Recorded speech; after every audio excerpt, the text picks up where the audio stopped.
सद्य प्रकाशित मैट्रिक परीक्षा फलाफल पुरी जिला स्कूल 100% विद्यार्थी सफलतार सह उत्तीर्ण होती जहाँकि जिले में एक विरल रेकर्ड सृष्टि करिछि।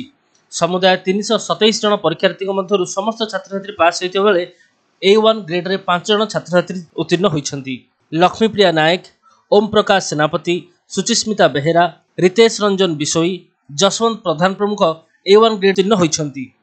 एणु जिला स्कूल छात्र छात्री, शिक्षक शिक्षयित्री और अभिभावक मानक मध्य आनंदर लहरी खेली जाइछि। 100% शिक्षार्थी उत्तीर्ण होइछन्ती। एति मध्यरु 5 जन A1 ग्रेड रे, 34 जन A2 ग्रेड रे एवं 67 जन B1 ग्रेड रे अछन्ती। आउ आमे जहा हम पिला माने सब कोविड समय मध्ये एबडी रिजल्ट